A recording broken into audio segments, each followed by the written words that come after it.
Okay, what I want to do today is to actually go over a tutorial that was actually presented by Patrick Cousot on the abstract interpretation method for static analysis quite a few years back. And Patrick Cousot, along with his wife Radia Cousot, who's no more, they are credited with having the originators of this idea of abstract interpretation, which is a method for doing static analysis using abstract. This is a very good tutorial. I found it to be very informative and quite pedagogic. Of course, there will be some overlap between, this is in general, abstract interpretation, as you will see, is the use of abstract domains as opposed to concrete domains for computing inductive invariance and then doing analysis of programs using abstract domains. But this tutorial also covers some notions, that we have already covered regarding computing inductive invariance on concrete domains. But that's okay. That's so even if it overlaps, it is always hopefully it will be helpful. So I will go through this.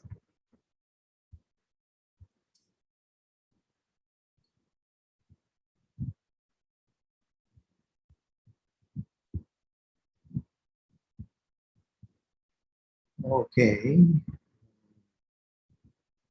Yeah, since I'll be yeah. So this is big enough. I hope. Yeah.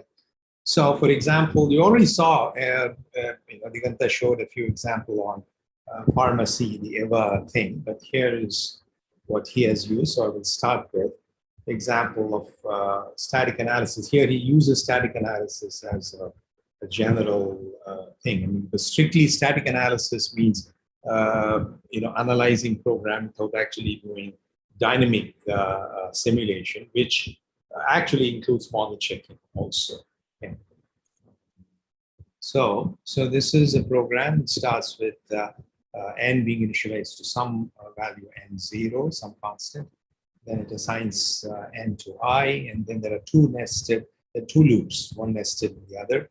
So the first one iterate as long as I is not equal to 0, saying j is equal to 0, and then inside the loop you increment j until for each I until j reaches I, and then you decrease I, and then just simple. Okay. And yeah. So what does, when this kind of a program is given to a static analysis tool, it computes inductive invariance at each point, okay, at each location in the program. So, for example, starting with the initial assumption, okay. So I'm going to move a little bit here on this side because I have a problem with my thing. Okay, so there's assumption that n naught is greater than or equal to 0. So after n is assigned n naught, then you can conclude that n naught is equal to n, and n0 is greater than or equal to 0. After the second assignment, you still now you can say something about I, that I is equal to n, which is really, so n naught is equal to I, and n naught is equal to n, and n naught is still greater than or equal to 0 because that's not changed. And in this loop, now the inductive, this is an inductive invariant that holds good for all, iterations at this point. So n remains the same, equal to n naught, and I is greater than or equal to 1 because you enter the loop only when I is not equal to 0. And since I is set to n, which itself is equal to n naught, so you know that I is it is n naught is greater than or equal to I, and I is greater than or equal to 1, since you know that I is not equal to 1. So that is what you can conclude here for all iterations, because you enter the loop only when I is not equal to 0. And after you set j to 0, then you have some information about j. So, and that's what this is. And then when you enter the loop, the second loop, since you know that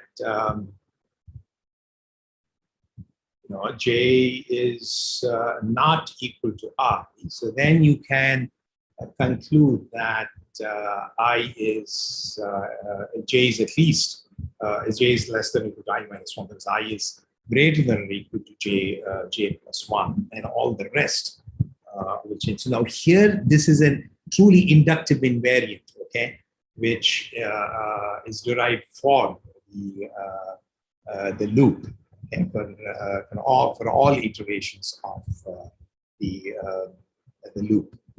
And then so after j is equal to j plus 1, you get the corresponding invariant here that is true for all. So these are inductive invariants, okay, that are true for all these, and so on, okay.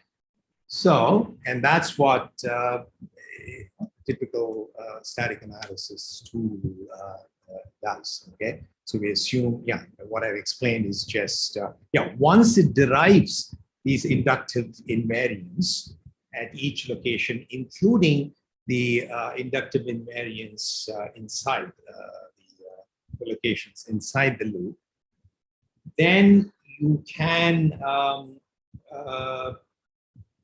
verify properties, okay? So in this case, there are certain set of predefined properties that what this static analysis tools do. So once you derive this inductive invariance, then you can, for example, here conclude that there is no upper overflow when you increment j, because you know that from this inductive invariant you can conclude that j is less than n naught. Okay, so and since n naught itself is greater than or equal to 0, so since it's less than n naught, at most it has to be less than the max n. Therefore, when you add 1, there is no upper overflow. Similarly, based on the inductive invariant that is derived here, you can also verify that there will never be a underflow because of decrement here. Okay, so there are two things that static analysis tools do. One is automatic derivation of inductive invariance, and then verifying certain properties. And usually in static analysis tools, they are a set of predefined kind of class of properties that can any questions?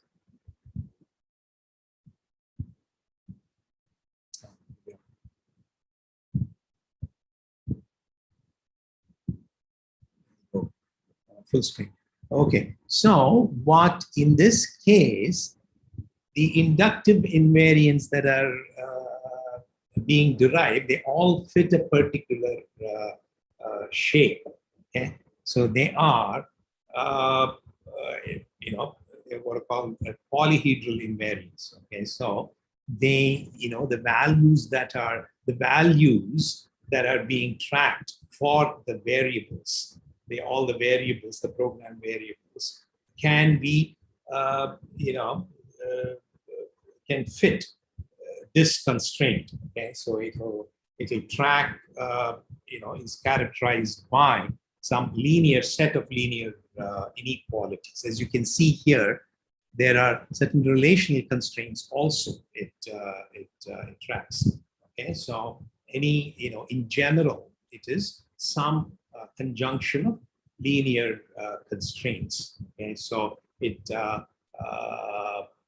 for any given set of coefficients, it derives what the upper and lower bounds are. So interval domain, for example, is a special case of this. In the examples that Diganta showed yesterday, so he showed interval domains for interval constraints for each of the variables. Whereas here it is slightly more powerful than that, because it can also do things like I minus j. I minus j is less than or equal to -1 and that kind of a thing. Yeah. Or I'm sorry, yeah, I minus j is greater than or equal to 1. I minus j is greater than or equal to those kinds of things that can fit this kind of pattern. Now, yeah, so that's what static analysis tools do for a set of predefined abstract domains. So once you get those inductive invariants, then you can actually use them to check. Now, how is this different than CBMC on this example? This question someone posed yesterday. So can CBMC be used to check this this program with these kinds of properties? Anyone? How would you go about checking, okay, something like this, that there is no overflow or that there is no underflow in CBMC? Firstly, I'll ask you, so there are loops in here. So if you are using bounded model checking, can it derive inductive invariance? Can CBMC derive inductive invariance? No, we have to specify them manually. Yeah, so you will have to firstly specify them. Of course, CBMC has a feature that it automatically generates these kinds of overflow, underflow, array bound violation checks as assertions. But for straight line programs, you can still automatically generate. Okay, it does check them by generating inductive invariance. It's only for loops that it is not able to do, but it can unwind loops and then check those properties for any bounded length, and that is the difference. Okay, so but the inductive invariance, it does not generate. But of course, if you give inductive invariance, then as you saw in your the problems that you've done, so you could use CBMC to check those invariants. I mean, those are indeed inductive, and use them to do so. Here, static analysis in that sense is more powerful. It is able to derive inductive invariance. Now, we also saw, okay, yeah, okay, so that is the difference. But the catch is that whereas CBMC, one can specify any user-defined assertions, whereas static analysis tools, they are restrictive in two ways. This is all the trade-offs that these analysis tools do.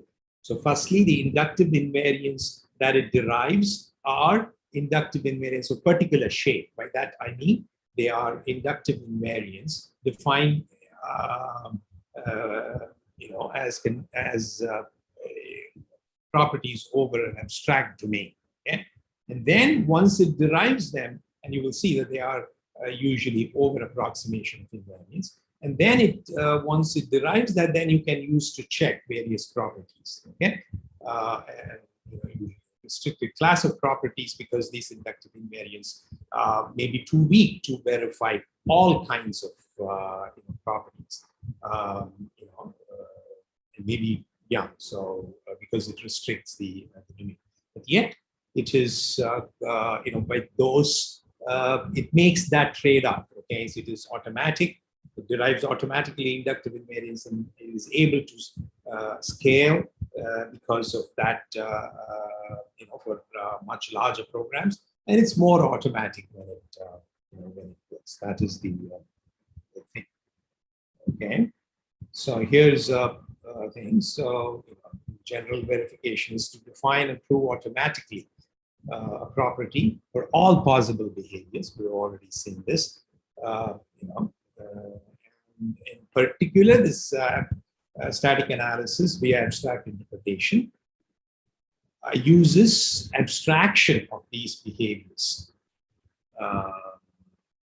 And usually these behaviors, these abstraction of the behaviors are devised or designed in such a way that taking into consideration the kind of properties that you want to verify. So, for example, this polyhedral abstraction or even interval domains, polyhedral abstraction, of which interval domain is a special instance, is good enough to verify these kinds of underflow and overflow properties. Okay.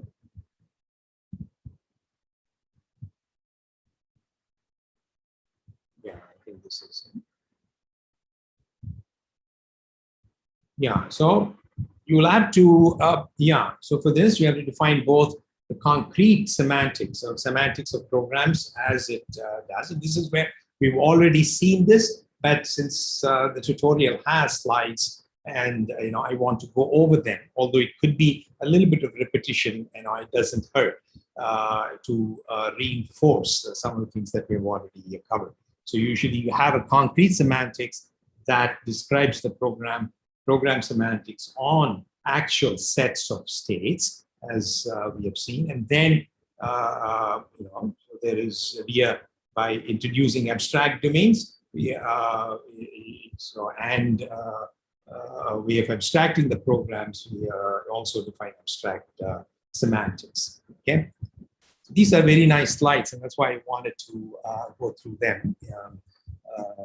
And hopefully it will be useful for you too. So all possible behaviors in this case, okay, if a particular variable, say a program variable, in the case of single variable x, is being tracked, then this is kind of the traces.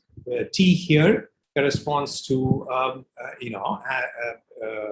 the variation of the variable, tracks the variation of the values that x can take as you execute the program, instruction by instruction.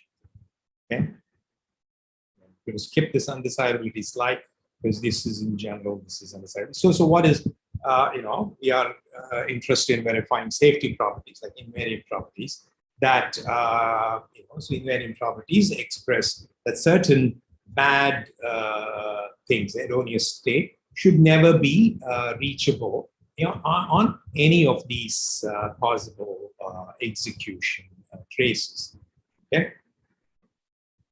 So the forbidden zones are, say for safety properties, invariant properties are defined as some predicates that describes the bad states. So the red,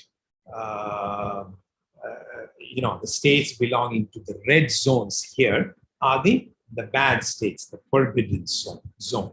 Okay, so if this is the possible trajectories, then your program is considered safe if the traces never intersect the red zone. So in this case, if the all possible traces generated for the program are this way, then they are safe. So that is what the task of verification is. Yeah. So, and this is a slide that says, okay, simulation can only simulation does it by generating one trace at a time for specific inputs. So then it can verify that specific traces are erroneous or not. Okay, whereas verification, Yes. So what does verifying with, using abstraction in particular, abstract interpretation is one way of one method of abstracting programs. It consists in considering an abstract semantics that defines a superset of the actual concrete semantics. The concrete semantics here is the exact, these traces track the actual state, actual values of the so here, so this is abstract semantics defines a way of defines a superset of the all possible behaviors defined by the concrete semantics. By the way, we already,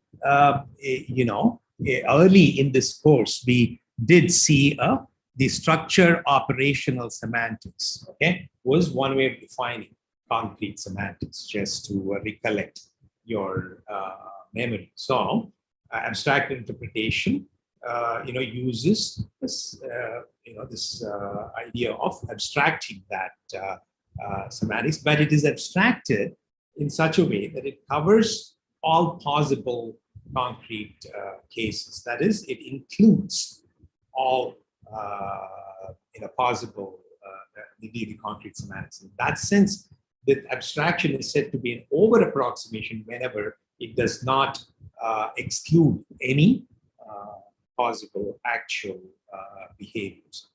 So when you use such abstractions to verify a property, safety properties, the abstract semantics, as per the abstract semantics of the property that is verified is safe, that is, the abstract semantics, the over-approximation of concrete semantics does not interact with the forbidden zone, then you know that the concrete behavior is also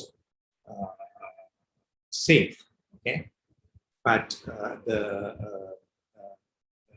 converse is not true, and that is the kind of a drawback of this abstract relation. But still, so it when it is safe, But if it is say, sometimes it can, if it gives a negative answer, then it may not be. That could be a false alarm.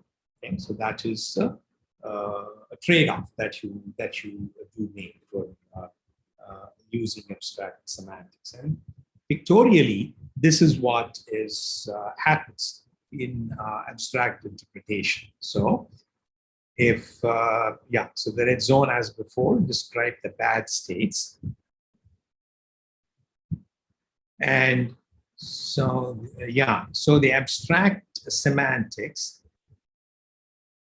it captures an over-approximation of all possible behaviors. That means it is the green portion,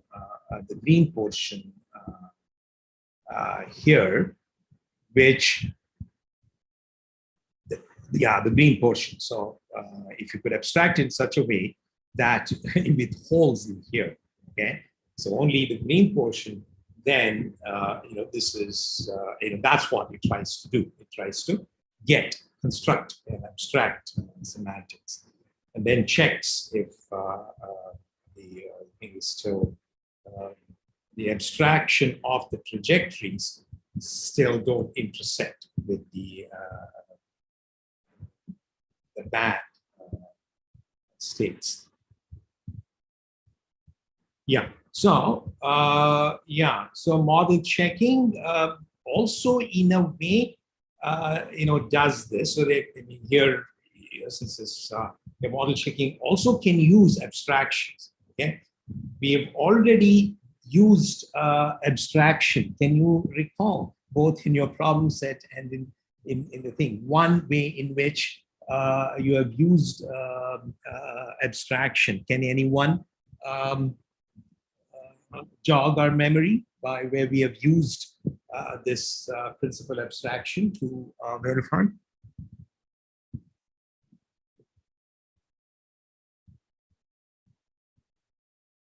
I'll give you a hint. How about for loops? I guess by verifying the base condition, the inductive check, and the exit condition. Use of inductive invariance Yeah. for loops, yes. So that is, by proposing the inductive invariants that are not the strongest inductive invariant.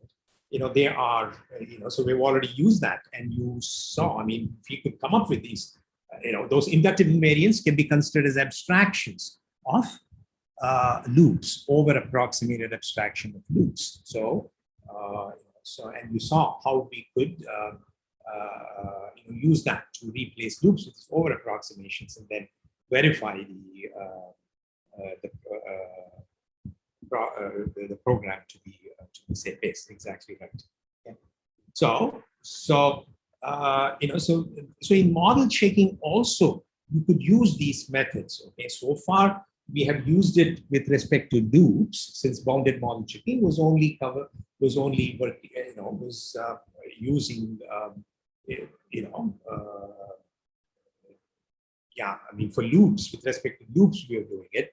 What you can actually do is what abstract interpretation does. That is also is done in model checking. So, of course, we then saw a method to compute the strongest inductive invariant, okay, through Kleene iteration, and that is automatic, okay, especially for if your system is finite state, then that Kleene iteration is guaranteed to terminate once you compute that the strongest inductive invariant for your program. Then you can always the Kleene iteration is needed for loops. Then of course you could verify that property, but that way of doing it, computing the strongest inductive invariant, does not use abstraction, but you could construct abstractions of your systems and then do Kleene iteration on that, and then you can do so. Model checking, even with model checking, this method of abstraction can be used, but then the abstractions in those methods later on, we will look at some methods that we use with model checking through Kleene iteration. Okay, so an abstract interpretation is one particular way of abstracting. There are other ways that you can abstract, and then you can use model checking methods also. And there's one such method called predicate abstraction, which we will see later on after abstract interpretation. But the static analysis tools, the construction of the abstract semantics of the abstraction is pretty much automatic, okay? By restricting itself to particular class of predefined domains, which can be tailored to some extent to suit your particular needs, the construction of the abstraction is automatically done in abstract interpretation. Okay? Whereas, as you saw, with dealing with loops, we had to come up with the inductive invariance in order to do the abstraction. And there are other ways to do that as well. So that is what distinguishes abstract interpretation from the model checking method that we have seen, where the abstraction, either it doesn't use abstraction, or when it uses, it is not necessarily constructed automatically. Okay? Of course, here he talks about deductive methods also, which we have talked about, but that is using, that is even less automatic than model checking methods.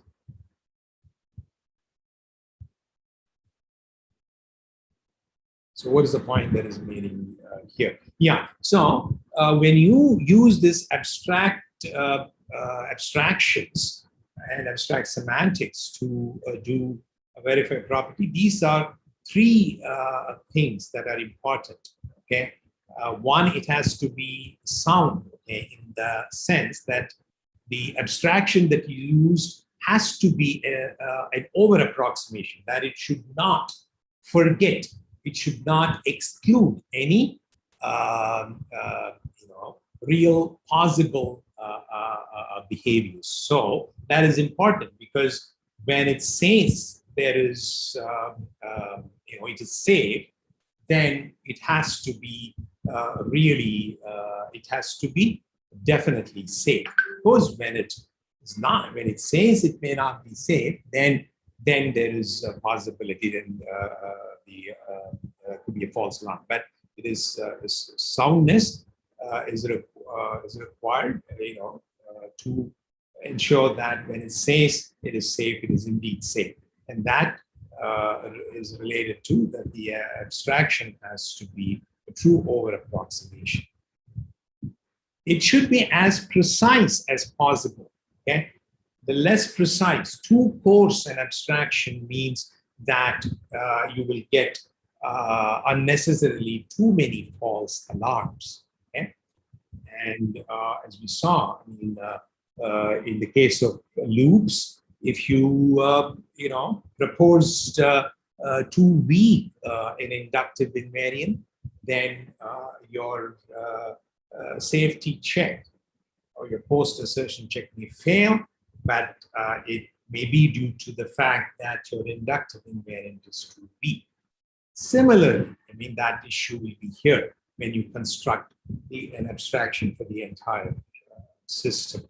So the more precise it is, the fewer false alarms that you get. But of course, these two are a trade-off, okay? The more precise you make it, the more complex or the less simple your abstraction will be.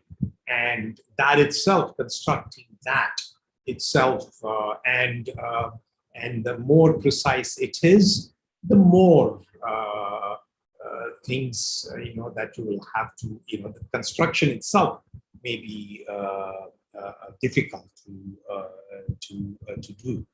Okay? And that is there. So we will have to balance these two things. And of course, there's no compromise on soundness. So it has to be sound, but these 2 points, there is a trade-off that you can strike, a balance you can strike between the second and the third. Okay. Yeah, there are next few slides with Couso. They illustrate these concepts very nicely, I thought, and that's why I liked these set of slides, and I wanted to share them with you.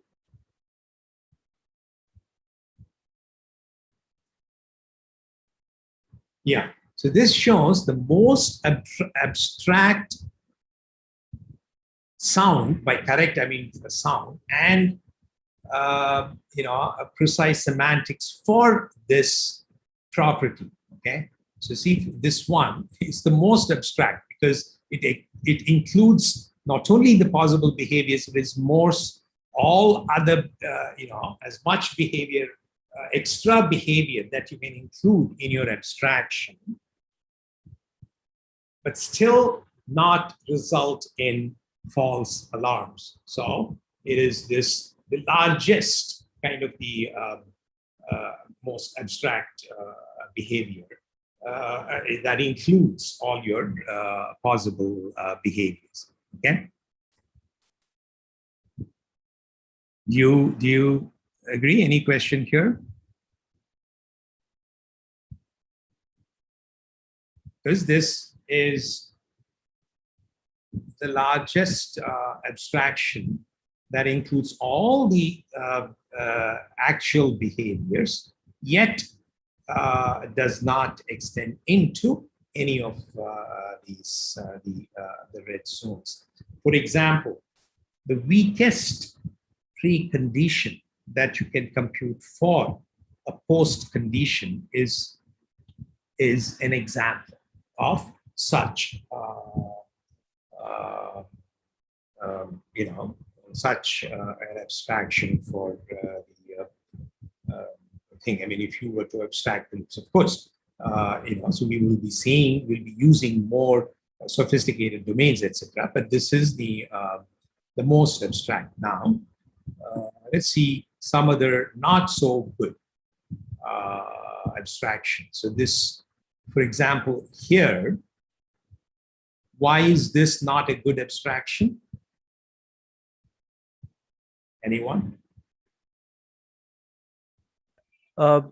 Because one trajectory is going outside the abstraction. Yeah, what does that mean? That means that this abstraction is not sound, okay? Soundness means that it is not even an over-approximation. An over-approximation, a sound abstraction means it's not an over-approximation of the all possible behaviors because it excludes some portions of the actual behavior, correct? Okay, because this portion here. So when you use this, this is, so there's no guarantee. I mean, if there is it can say it is safe because it does not intersect with any of the red zones, but it's what the result will be unsound. It is not, it's not true. So this is a case of an under approximation. Okay, so I mean, yeah. So if it excludes some behavior. Now we have seen an example of an under approximation with respect to CBMC. Can anyone jog our memory?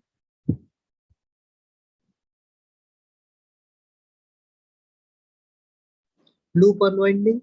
That's correct. Okay, good. So loop unwinding, if you only unwind your loop for a bounded number of times, then maybe there will be certain portions that won't be covered. But yeah, so that is the case. But when you use other kinds of abstraction generally, especially if you're doing it automatically, I mean, there in CBMC, at least you know that it is still useful to do because you're still aware, okay? I mean, that is being done with full awareness that you have unwound only up to a certain things, and therefore, at least it guarantees that there are no errors up to that unwinding, and it also. So, but yeah, under approximation is also useful as long as you know the source of the under approximation, and it gives you, and you can still, that is a still way. Certainly, and an under approximation is a good way to check, ferret bugs, okay? Because when you use an under approximation, if it says, even with an under approximation, if it says there is an error, then you know that it is a real error, okay? What it cannot be used for is for, guaranteeing safety for complete proofs. And that's what bounded model checking is for. It never claims to do, so it is used as a bug hunting tool. So under approximations are very much useful for bug hunting, because with an under approximation, if it says there is an error, then that error is a true error. Okay.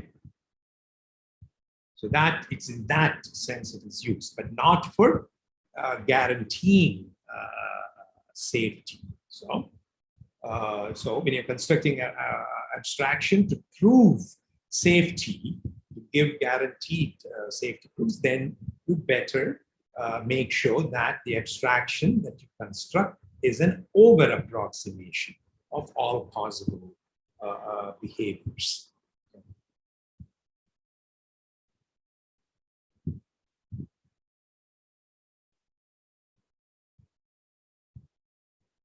Yeah. So here also it's kind of the similar situation, because it still excludes, what does it exclude here? It does, I don't know exactly what this is illustrating.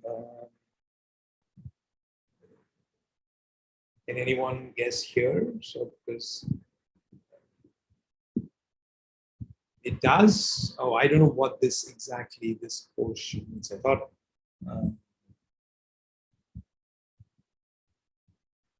it's an erroneous. I think he means that maybe this is excluded, this portion. Okay, maybe this is kind of, it does not. Okay, this might be an under approximation up to a certain unwinding or something like that. Maybe that's what he's trying to illustrate. I don't know. Okay, could be. Okay, so so this kind of covers. This is one way it can be error. It covers the length of the trace, but this is it cuts it off maybe only for a fixed length of unwinding. Okay. Now this is the case that illustrates it's a sound imprecision. Okay, it's a sound over approximation, but it is a bit too coarse. Okay, when you have that, then this is the kind of situation that you can get into. Okay, because then it includes it includes some part. I mean, of course, over approximation will include a lot of unreachable states, but in this case, some part of the unreachable behavior that your over approximation includes, also happens to intersect with the bad portion. So then your verification, safety verification with this abstraction can say, the result can say unsafe, but it is truly not. I mean, it's a false alarm. Okay. So as long as you know that your abstraction mechanism is a sound method of constructing, then if you get a false alarm, you should be aware that, I mean, if you get an alarm, you should be aware that it could be a false alarm. Then it could be spurious. That's what. So, but you could check it. Okay, you can check it as long as it gives a witness to the violation. How will you check it? You can actually run it. You can actually run the witness to the violation and then see if it is spurious or not. Okay, if it is spurious, then what does it mean? You will have to make your abstraction, refine your abstraction to make it less imprecise. That's what you were doing, if you remember, with when you were dealing with loops, how you extend it. So if if the inductive invariant you propose was too weak to verify your post condition, then you will have to strengthen it. Okay, that's what this thing is illustrating. But in overall sense, when you construct the abstraction for the entire system, that inductive invariance, the way we discussed, we did it specifically for that for loops. Here we will see that it is for in abstract interpretation you do for that entire system. Any questions here? So far, so good. So I wanted to ask, but how do we know what the witness is to the false alarm? Like, does it also generate the witness? Yeah, usually it does. Okay, for example, you could. That's a good question. In a model checking tools certainly do. Even model checking tools that combine abstractions. So we will later in the course we'll look at one such tool. They do generate. What it generates is a witness in the abstract domain. Okay, and then you may have to. So you may have to do some work to actually convert it into into the concrete domain. You have to run it. Okay. So there are there are tools that do generate even on the counter examples. So whether Pharma C does it or in general the static analysis tools do is something that I have no clear answer for. Maybe we can find out. Okay. I think certainly model checking tools that work on concrete semantics, as you know, bounded model checking, CBMC does generate.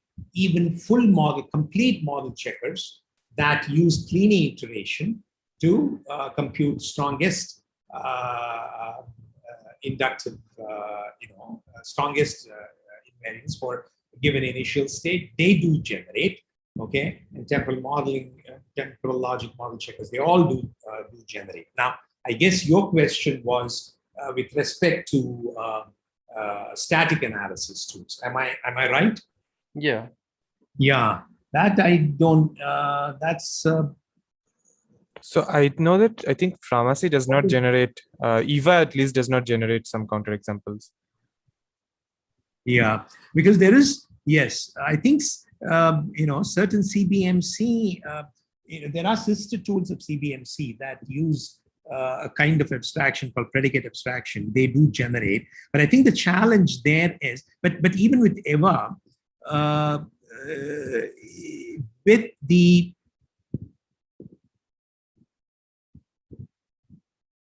yeah, because it does generate the possible values at that point. Okay. Now, if you could take an intersection of that possible value with, I mean, I know that some extra, okay, the tool automatically does not generate, so but you can do some extra work in order to check. Huh? So you could check, yeah, but I guess this is, yeah, you're right. I think you certainly need to do more work. It's not as easy because you may be able to check, okay, but in order to really check if it is spurious or not, you need a trace witness starting from an initial state, isn't it? Okay, to do, and that requires extra work. Yeah, and whether more industry scale abstract static analysis tools, what they do, like Astray and other tools, AbsInt, that is something that we can find out. But that's is a good question that we need to investigate. But suffice to say that it is not. It is there's more work there, okay, to generate counter example.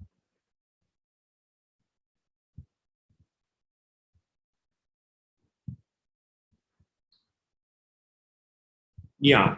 So abstract interpretation, as I've said, now we're getting into the details of abstract interpretation. Any more questions about, so far what we have covered is kind of the general aspect of verification, safety verification by using abstraction. And there are various ways to construct abstractions. With respect to loops, we have already seen. With respect to full-fledged systems, we are going to see one method, which uses abstract domains, which forms the basis of things. But now, before getting into the details of what are abstract domains, what are the various ingredients of abstract interpretation, and how exactly are these inductive invariants are computed over abstract domains. Before we get into the details, any questions about general questions about abstraction, verification by abstraction? Okay, if no, then I will proceed. Yeah, abstract domains, these are called standard abstraction. They serve as a basis for designing static analyzers. You could say that these are abstract program data. It, of course, consists of the abstract. In the concrete semantics works on sets of concrete states, whereas here you have, which, as you know, is organized as a lattice for the purpose of computing inductive invariance. Here, there will be an abstract lattice for representing the data, which, as you will see, will also be organized as a complete lattice. Then it will have some abstract program for the basic operations. So some abstractions of the basic operations, and how to do, so when you have procedures and loops, etc., how you deal with that. okay, things. But the most important things are the basic components are the domains that you use for abstracting the set of concrete data, and abstraction of the corresponding operations that operate on concrete data. And these domains are parameterized to allow for tailoring them to specific applications. And static analysis tools give you a whole library of domains and their abstract operations for you to construct more sophisticated abstractions. Okay. So here is a pictorial view of what goes on, okay, with the interval analysis. If you used interval domain, like Diganta showed yesterday in class, then yeah, so the variable x is tracked. If you know, what we track is if the values that x can potentially take during the program execution lies within some range. Okay, then you know, you could then check, okay, what is the and if you want to check safety property, if ever you will reach thing, then you know, so you will construct the interval range. Yes, unfortunately, since interval will only is parameterized with respect to the max and the min value, you know, for the range. If you use interval domains, then such holes you won't be able to exclude in an interval domain. Okay, in a single interval domain. Therefore, they are. You know, so you may, yes, you may be able to compute the min and the max of the thing, but you won't be able to exclude these kinds of holes, and then you will still get false alarms if your actual behavior is like this. Of course, if you use kind of a disjunction of interval, if you refine your interval domains to not a single interval domain, but either it can be in this interval or in this interval, something like that, you need some this more powerful kind of a disjunctive domain where you could express your values are either in one interval or another interval, kind of a thing, in order to exclude these kinds of holes. Okay. Doing interval disjunction of interval domains, or even in general polyhedral domains, are quite. There are algorithms, there are tools that do that, but they are quite complex. Okay. They're not that simple. But that's what you might have to use if you're using interval domain here. Okay, so that this shows kind of the limitation of using very simple domains, and you know, that that you could also handle with more refined abstraction.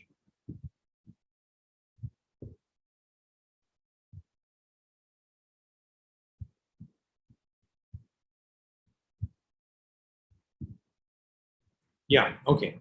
So what are the ingredients? Okay, what we're getting now into, looking at the essential, you know, as you go along, some of the theories also I'm going to be introducing.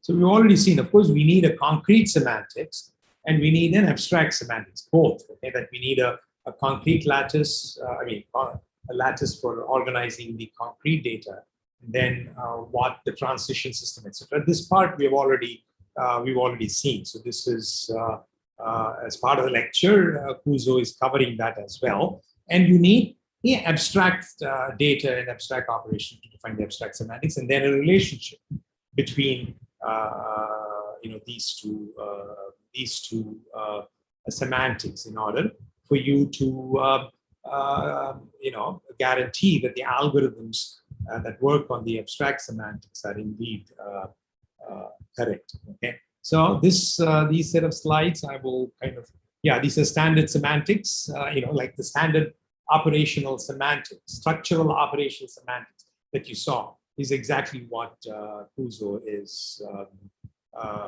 illustrating here. So in that, so he calls it the small steps transition semantics. Okay, so there every trace is a sequence of transitions over concrete states. Okay, these are the discrete possible trajectories that tracks the program values of the program variables. And yeah, I'm going to skip over this thing. So this is exactly defining a transition, a piecewise transition relation, which captures the effect of a single assignment statement. Okay, and that's exactly what it is. It's doing here. And as you saw in our structural operational semantics, we also made provision for modeling error. If an operation resulted in an error, then do so. In this case, so that's what is happening, and we've already seen different ways of capturing this concrete semantics. One is with structural operational semantics, and also transition systems, via transition relation and so on. So these things I'm going to skip, and once on those things, that's how a while loop generates those traces, is what is being illustrated here. So yeah, and as structural operational semantics, of course, it captures all the entire trace. But what we did using transition systems, and after that, by introducing the collection semantics, the collecting function, what we did was, remember that we captured the structural semantics worked on the program itself, and that's what Couso is describing here, which we've already seen. So here, the semantics is captured as actual traces over states. Now the same thing in the case, if you did it with transition relation, then it is defined as, step is defined as a transition relation, and each step of execution of the program is defined as a relation, a binary relation over the state, and that's what is being illustrated here. And from that, from your semantics being captured as a set of traces over states, we moved on to collecting semantics, with use of fixed point. Why? Because if you are verifying invariant properties, safety properties, that that something bad never happens at any point during any hardware execution, you could do reachability analysis by collecting all the states, and that's what is being shown here, which we have already seen how the reachability, how reachability can be analyzed, and invariant properties could be checked by defining the collecting function and computing the strongest inductive invariant, which captures the set of all reachable states that you can ever get to as a fixed point of this collecting semantics, and that's what is being shown here. As I said, I deliberately, there are portions here which you've already seen, so I thought it'd still be useful to go through that. Okay, what does the collecting semantics say? So you consider all traces simultaneously. So you have this function, the collecting function will be operating on sets of states. Okay, and that's what it was doing, through the through the use of computing post or the image. Okay, we're using that to define our collecting function, which was collecting sets of states that are reachable in one or more transitions of your transition relation. And that's what happens here. Okay, so collecting semantics is going to collect sets of states. Okay, and then so that you can reach in one or more steps. Okay, and this is what's symbolic, and this is one of the reasons. And actually, what you do is from each, okay, and your collecting function accumulates, okay, these sets of states, okay, through the use of post. Okay, and that's what is being illustrated here. I mean, do you understand the parallel? I hope you do. I mean, if you have any doubts, you will have to ask. You have to be brave. You have to ask questions. Okay, and this is exactly what the collecting function that we use to compute the fixed point does. Okay, and the reason model checking tools are still useful is because exactly this thing, because we symbolically represent these set of states as formulas, which are then collected by the collecting higher order function, okay, as formula transformers. And since it is transforming formulas, so in one step you're capturing a whole bunch of traces, okay, evolution of traces. So this is how the fixed point computation work, and that's what he's illustrating. So your transition system consists of something like this: the initial state and your transition relation, which gives the relationship, okay, when two predecessor state and a successor state are related over all the set of all the universe of states. And then, I mean, this is all should be familiar to you. This is exactly the collecting function, okay? And this is the post definition of the post operation, which computes the image over, it computes the image over, whatever that you've accumulated so far, and then that is added to the initial state. Okay, this is exactly the definition of the forward collecting function, and then you do clean iteration over that to do this. Do this collection here. Okay, and that's what he's showing here. And this slide shows how, if you can use this to compute the set of all reachable states in one or more steps, and that is what is the fixed point, the set of all reachable states, and that's what is computed here, okay, through cleaning iteration. And the reason that this thing works, although this may not scale in all cases, because there is kind of a breadth-first accumulation that is going on. So sometimes the symbolic computation, symbolic accumulation through formulas, through cleaning iteration, can still converge, in a lot of cases with only a few iterations. With a reasonable number of iterations that could still scale up to thing, but it does not scale in all cases, and that's why we're going to be moving from the concrete semantics to the abstract semantics. This is all step by step, getting you there. So please have patience, with the kind of thing. And that's why things. So far, you have any questions? Okay. So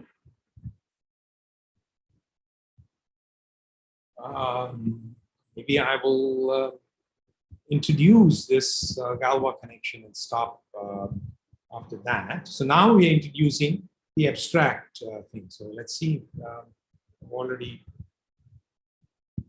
309. So either I'll have to going.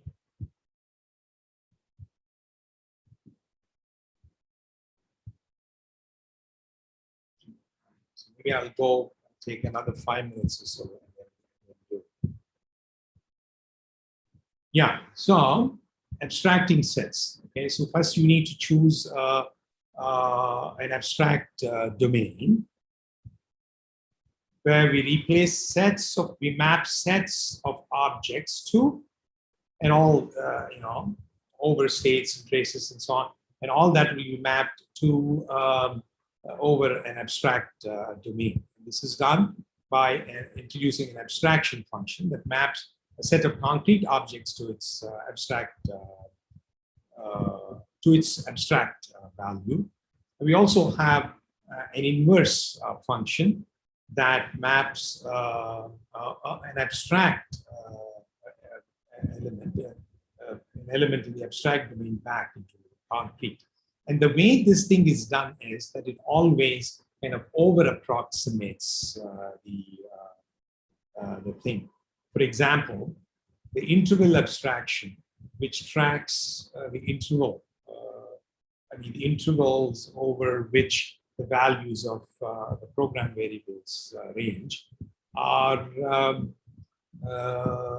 So let's okay, maybe I'll come to that before I do this.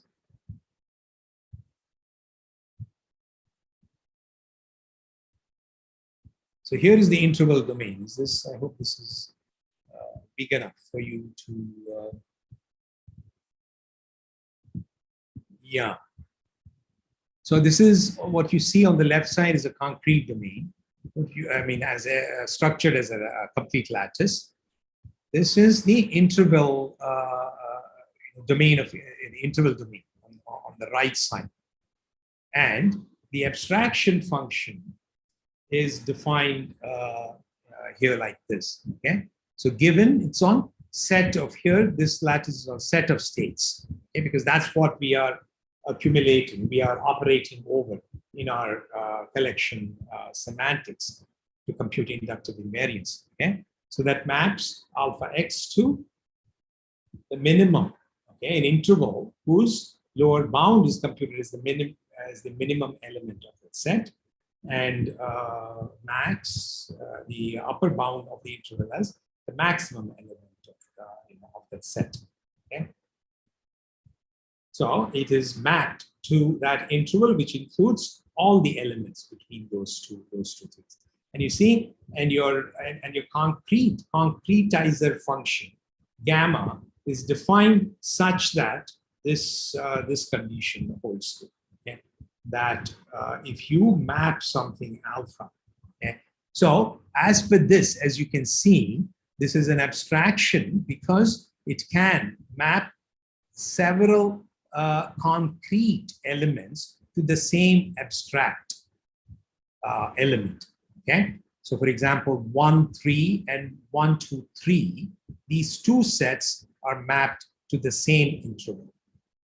Okay, because because both of them, as per this abstraction function, and that is why you call this an abstract domain. It is losing some information. What this a requirement, for this thing is that you can have alpha mapping several things, but the concretizing function should be such that when there are multiple, when it loses information via abstraction, then the concretizer should map an abstract element back into the largest element among all the things that get mapped to the same abstract, the largest concrete element that gets mapped to the same element. Okay, that's what this thing is saying. So the concretizer function maps it to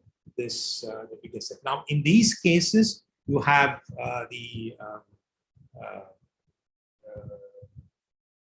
yes. Yes. Okay. So, but 1, 2, in the case of 1, 2, 2, 3, there is no loss of information because they get mapped to precise,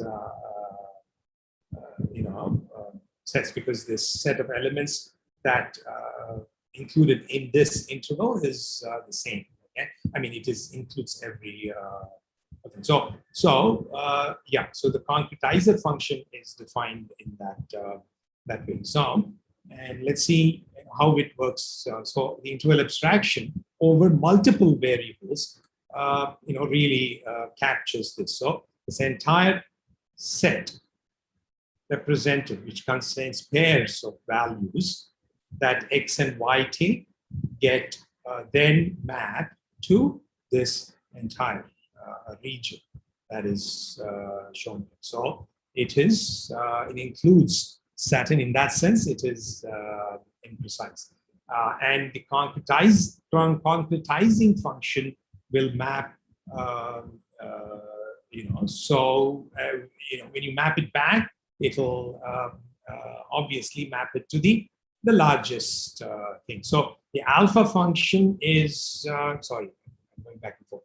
So this gets mapped to the smallest interval domain element that includes all the elements in the concrete set. Okay? And that's what is happening here. And there could be multiple concrete sets that get mapped to the thing, and the concretizer function gamma maps it to the largest among all the elements that get mapped to the same domain. All the set of all concrete elements that get mapped to the same abstract element. Okay? So if the the alpha gamma pair are satisfy this restriction, these two, then it is considered as a Galois connection. So any pair of abstraction function alpha and a corresponding concretizer function gamma from the abstract element back into thing, two monotone functions, that satisfies this property that when you take alpha and back into gamma, it maps to the max among all the elements that get mapped to the same thing. And similarly, if you go this way from gamma, you take this and then you get mapped, then it will be to a smaller element. So that is what is required. So then it is called then such a pair of functions alpha gamma is called a Galois connection. This is one of the properties that you require in the way that you construct your abstract domain to ensure that your abstract semantics will be sound when you compute the inductive invariance. There is also another condition that that you will have to follow in the way that you construct the abstract versions of the operations. So that we will get to that in the next class. So I think this is a good point to stop.